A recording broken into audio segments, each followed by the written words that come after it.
یو سړی اوس کور کې مونځ کوي او دی وایي چې جمع سره کوم. لکه داسې حالات رالو او الله دې بیا هغه حالات نه راولي، لکه څنګه چې د کرونا حالات او کور کې خلک لګیا دي مونځونه کوي، بهر بعضو علاقو کې جوماتونو ته ورته منع دي، دی کور کې مونځ کوي. نو کور کې اوس به صف څنګه جوړېږي؟ دا مسله راپېښېدی شي. یا نفلي مونځ دی کور کې سړی کې د شپې تهجد کوي، دا مسله به زه تفصیلا بیانوم چې تهجد د جمع په شکل کې کول شتي که نه. خو یو سړی د جمع په شکل کې تهجد مونځ کوي او د ده بچي دي کور کې او بیبي ده ورسره، هغوی ورته وایي موږ د سره هم دې جمع کې ودرېږو، دوی به څنګه ودرېږي؟ نو یاده کوي د دې یو څو صورته کیدی شي او موږ به د هر یو دلیل او حل او وضاحت کوو. یو سړی دی چې هغه امامتي کوي او د ده سره بل سړی دی یا بل یو ماشوم ورسره دی، یعنې یو سره بالغ سړی دی یا نابالغه ماشوم دی، دوی راشه مونځ کوو. الله اکبر مانځه ودرېدو، یو کس ورسره بل دی یا یو ماشوم ورسره بل دی. نو دې ټیم کې طریقه څه ده چې یو کس د امام سره د امام ښی طرف ته به ودرېږي، دا خو واضح ده. عبدالله بن عباس رضی الله عنهما روایت ته صحیح بخاري صحیح مسلم کې وی بیتو عند خالتي میمونه، ما د میمونه رضی الله عنها سره چې هغه زما ترور وه خاله وه، ما وی د هغې په کور کې شپه کړې وه، د رسول وسلم بیبي وه. فقام النبي صلی الله علیه وسلم یصلي من اللیل، رسول وسلم د شپې پاڅېد تهجد یې کول. فقمت اصلي معه، نو زه پاڅېدم رسول وسلم سره ودرېدم. د دې نه یو دا مسله ثابته شوه چې تهجدو کې جمع کول نه دي رواج. د ماشوم فقمت عن يساره، نو زه د رسول وسلم ګس طرف ته ودرېدم، مسله ورته نه وه معلومه. فاخذ برأسي واقامني عن يمينه، نو په دې زما په دې سر یې داسې لاس کېښود او زه یې دې ښی طرف ته راتاو کړه. دې نه مسله ثابته شوه چې د امام سره چې کله یو مقتدي که دا کور کې دی او که دا په جومات کې دویمه جمع ده او که دا اولنۍ جمع ده، لکه جومات کې امام ودرېدو او نور ورسره هېڅ څوک هم نشته، یو کس دی ورسره، یو کوم طرف ته ودرېږي؟ ښی طرف ته. بله یو مسله ته ذکر کړمه، دا ډېره فایدهمنه ده. بعضو مولیانو او فقهاو دا خبره ذکر کړې ده مقتدي به لږ د امام نه داسې وروسته ودرېږي، خپې به ورسره یو ځای نه برابروي. په دې هېڅ دلیل نشته، هېڅ دلیل په دې نشته. زه په دې پسې ډېر وګرځېدم، دا مسله ما اورېدلې وه ډېره مخکې، نو دا ما دې لټون وکړو چې داسې دلیل داسې پیدا کړم، صحیح دلیل چې کله دوه کسان یو ځای ودرېږي، یو امام بل مقتدي نه، د مقتدي به ترې لږ شاته ودرېږي، خو په دې داسې مضبوط دلیل میلاو نه شو. نو مقتدي او امام به څنګه ودرېږي؟ یو ځای به ودرېږي. ګوره دې ځای کې عبدالله بن عباس کم طرف ته ودرېږي؟ ګس ته. رسول وسلم کم طرف ته راوړو؟ ښی ته. نو بیا به یې داسې هم برابر کړی وی چې لږ شاته شه، خیال م دی که نه؟ او هغه ماشوم دی، رسول وسلم ماشوم له تعلیم ورکوي، نو چې ماشوم له تعلیم ورکوي بیا خو به له پوره تعلیم ورکول چې صحیح شو. یو خو ته دې ګس طرف ته شه او بل څه چل وکړه لږ، یو ته دې ښی طرف ته شه او بل لږ شاته شه، خو داسې ورته رسول وسلم ورکړو. ها دویم صورت دا کیدی شي، دویم حال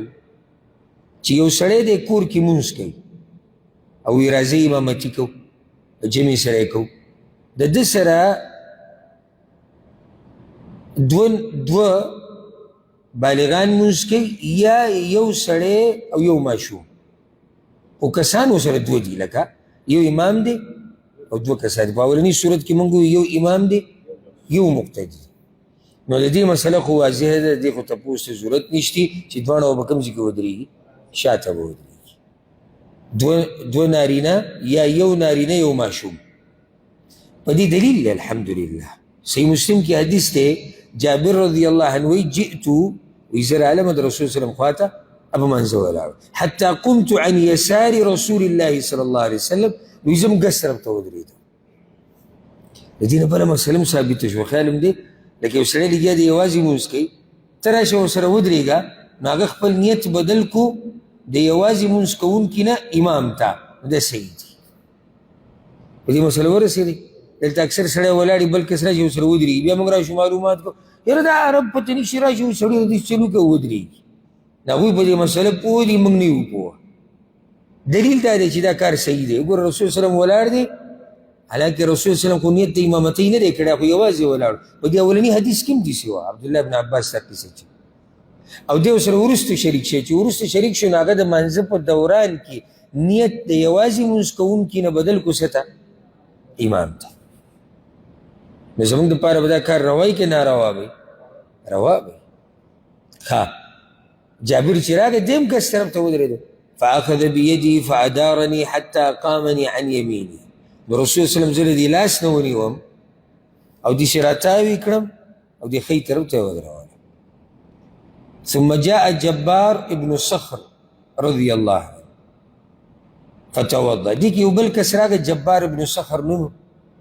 هغه چې ولیدي چې دا خو جمع ده نفلي مونځ خو نفلي مونځ کې هم جمع کول روا دي همیشه عادت چې د سړی نه جوړیاله نو جبار چې راغی چې ویې کتو چې یاره دا خو خلک ولاړ دي هغه اودس چاردام وکړو فقام عن یسار رسول الله صلی الله علیه وسلم هغه د رسول وسلم ګس طرف ته ودرېد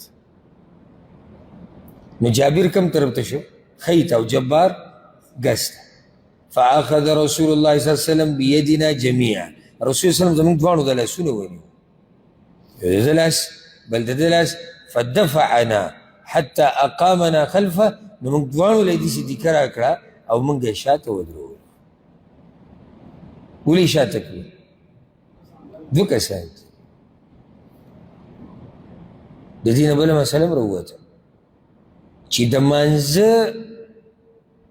او په منځه کې د ضرورت په بنا حرکت جایز دی کم حرکت دلته رسول وسلم وکړو د هغوی لاسونه یې ونیو بې شاته صدیقه وله ورکړه چې ځئ یا لکه جابري چې د ګس طرف نه ښی ته راوستو یا لکه عبدالله بن عباس په سر یې چې لاس کېښو او هغه یې د ښی طرف ته راوستو دا د ضرورت دی نو بعضو دا مسله موږ ته دومره سخته کړې ده چې د ضرورت په بنا حرکت ته دې هم نه پرېږدي نه وي خپه به دومره جوخته ولګې چې د خپې لاندې سیلی نه ځي نو دا که اوس د چا د خپې بعضو کسانو د خپو په دې منځ کې دا ډوغل لږ جوړ شوی خیال وي نو د دې سره به څه کوو دلته خو بیا څه مالوچ او څه شوړه وردنه کول غواړي دا ځي چې سیلی نه ځي ګوره مسله داسې بیان کړه منځه کې به حرکت نه کې چې کوم ته ضرورت نشته دغې ته الله ته ولاړ هغه حرکت روا دی چې د هغې ضرورت را پېښ شي او هغه د مانځه دپاره دی او که د مانځه دپاره نه نو معمولي حرکت لکه معمولي حرکت څه دی یو سړی دی اپرنجی وله ورغی او د په مانځه کې اپرنجی نه کنټرولېږي او د پوزې ته لاس ونیو حرکت یې وکړو که ویې نه کړو ویې کړو خو د ضرورت دی ها یو سړي ته موبایل کړنګېږي د سایلنټ کړی نه دی نو دی په جیب کې لاس ومنډي موبایل بند کړي روا دي که نه دي روا پرېږده واجب دي بندولي او که نه یې بندوي نو دی خپل لمونځ هم خرابوي د نورو خلکو دا خراب یو سړی دی یخنۍ والی د پوزې ربهږي رومیان یې راواغستو ټیشو یې راواغستو پوزه یې پاکه جایز دی نو دا نه چې سړی ته شاوی ربر کو حرکت به نه کړي که هغه دې پوزه بهیږي که هغه ټوخی درغلی که هغه ډرقی درغلی که هغه موبایل کړنګي ها خوا کې کس چې دی هغه ته سره پیښ شو مانځه کې اودسې مات شو او لاړ د صف نه ووتو ځای خالي شو که نه اوس به نیندارې کوو که نه څه به کوو زه به را دې خوا شم دا را دې خوا کېده په ما واجب دي یاد یې کوي ګورې زه دا نه یم چې غوره دي غوره نه واجب دي ځکه چې صف برابرول واجب دي نو زه به را دې خوا شم ښه چې ډېره فایده تاسو در ورسېږو زه الله ګواه کوم په دې خبره باندې کوم رب په لاس کې چې زما ساه دی د هغه په کور کې ناست یم زما دلته د ناستې مقصد د الله د راضي کول نه بعد هغه دقه دی چې زموږ د پښتانه وروڼه او خویندې دوی په دین پوه شي او هغه دین وپېژني چې هغه الله او د الله رسول بیان کړی دی. د دین اخوا زما بل څه لالچ او مقصد او څه کار د چا سره نشته. نو ځکه زه کله کله به مسله کې مسله بیانوم چې وروسته به رانه یېره شي او زما دا وروڼه او هغه خویندې چې زما دا بیانونه اوري نو هغوی نه به دا مسله پاتې شي. دې کې بله مسله داسې راځي کله ناکله لکه اوس خوا کې یو پښتن ولاړ دی او هغه قسم خوړلی چې ما به ونه خوځې داسې راپېښېږي ځکه چې هغه دا مسله اورېدلې چې د خپې لاندې سیلۍ لاړه نه شي. ته شاته صف کې ولاړې شاته صف کې نو ته به د شاته صف نه مخې ته لاړ شي. دا به تا لازم دي ځکه چې هغه سړی خو جاهل دی یا هغه د مسلې نه خبر نه دی یا هغه زد کوي خپل نو ته خو د مسلې نه خبرې کوي نو بیا ته ورمخکې شه. خو چې صف خالي نه وي رسول وسلم وایي د صفونو په منځ کې ځایونه مه پرېږدئ د شیطان دپاره. دلته اخو رسول وسلم وایي چې خپې کله تاسو لګوئ دلته ثابت انسان د منځ نه وتی دی یا زه دقه شان پرېږدي نه دې ته به حرکت کې نو خبره مې د حرکت کوله چې هر حرکت ناروا نه دی. بعض خوځېده په منځه کې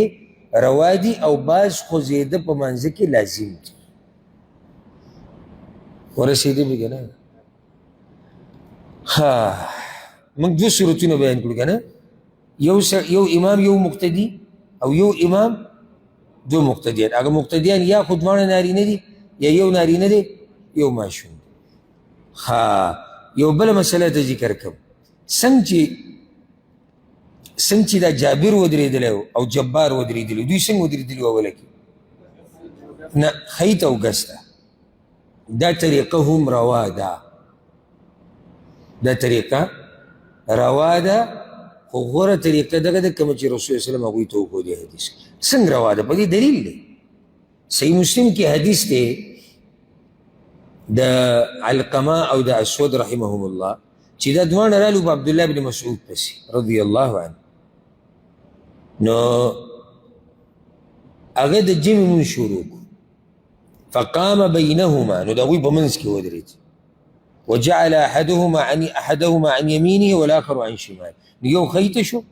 بل ګسته شو. نو دا د صحابي عمل دی مطلب دا کار روا دی او غوره څه دي چې دواړه شاته ودرېږي او که یو خیته شي او بل ګسته شي مونځ کېږي که نه کېږي ګناهګارېږي به دوی نه ګناهګارېږي صحابي نه ثابت دی خو غوره دا چې دا دواړه شاته ولاړ. داسې اوس هغه ځای کې کېدی شي لکه امام ابن سیرین د دې جواب ورکړی دی هغه وایي دی په دې کړی و ځکه چې دا ځای لنډ تنګ و نو که موږ داسې ووایو ډېره ښه به شي چې مقتدیان به شاته ودرېږي الا دا که شاته د ودرېدو ګنجایش نه وي نو بیا به امام منځ کې شي یو مقتدي به خیتی بل به ګستی. دا کله چې کله مقتدیان دوی ښه بله مسله یاده کوي که دا دواړه ښی طرف ته ودرېږي نو هم صحیح ده غوره طریقه قولنۍ ده. زه تاسو ته هره مسله به ته ذکر کوم چې سره ته راپېښېږي او ته په یو رڼا کې تا ته څه تیاره نه وي ته ښه مطمئن یې چې او یاره دا کار صحیح دی نه یاره دا کار غلط دی. امام دی او دوه مقتدیان دی دواړه ښی طرف ته ولاړ دي نو مونځ یې صحیح دی نه ګناهګارېږي. امام دی مقتدی ښی ته دی او ګس ته دی صحیح دی. امام ولاړ دی شاته دوه مقتدیان ولاړ دي دا د ټولو نه اعلی او چته طریقه ده. پوه شوئ که نه بیا هم که چاته څه اشکال وي نو وروسته تپوس کولی شي